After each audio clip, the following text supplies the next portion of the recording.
welcome back to my channel. Today I'm going to be talking to you about fairy tale retellings, which are kind of my favorite thing right now, in particular Beauty and the Beast. I'm going to tell you about two fairy tale retellings that I really enjoyed and one that didn't work for me. So let's start off with the good, and if you hear kids in the background, it's because I have two and it's nap time. So the first book I'm going to be talking about is Beauty and the Beast by Shea. I really enjoy this book. I like the characters. Elle and Severin are the main characters, and this does a really good job of making Elle a very strong character, somebody you're really invested in. She does not have Stockholm Syndrome, so that's not a thing.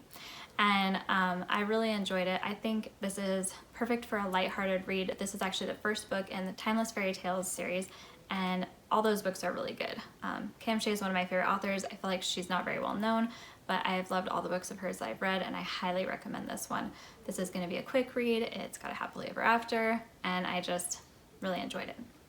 The second one I'm going to be talking to you about is called Saving Beauty, and it's the first book in the Crown of Stars series. I read the Kindle version, so I will put a picture here or here, wherever it fits. And this book is about Orabelle and Garen, and Orabelle gets taken in and put in the army. And Garen is the commanding officer for her little unit. And they're fighting against what are basically monsters. And this war has been going on for years, and they're finally at this point where they're taking women and having them be in the army because there are just not enough soldiers. This book, surprisingly enough, is an allegory, which I did not know until the end, because this book is pretty dark.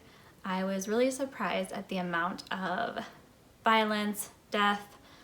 It's very true to what I would imagine a war like this would be, and I appreciate that.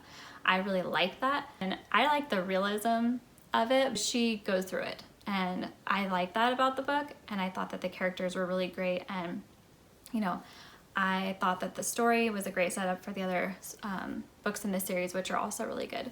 So if you're interested in reading something a little bit more grim, a little bit more dark, but also there is hope at the end, I highly recommend it. The next book I'm going to be talking about is So Sweet, and I will put it right here. This book was not for me. I didn't like it. I read it on my Kindle, and this book is about Fae. So the author doesn't do a very good job of explaining the Fae powers, what the situation is. You basically know there's a cursed family with 6 boys and a dad, I believe, 7 total, and they've been cursed. They're going to awaken soon and set off the apocalypse. Like, they're gonna be able to be free from this curse that they've been under. And Amarice is the main character who gets sent, and she has magic as well, but she never fully accepts that. She's got these needles that were given to her by her mom that have these magical powers, and the steel can be transformed. So you're thinking, oh cool, she's gonna transform the steel and have a really cool weapon or something.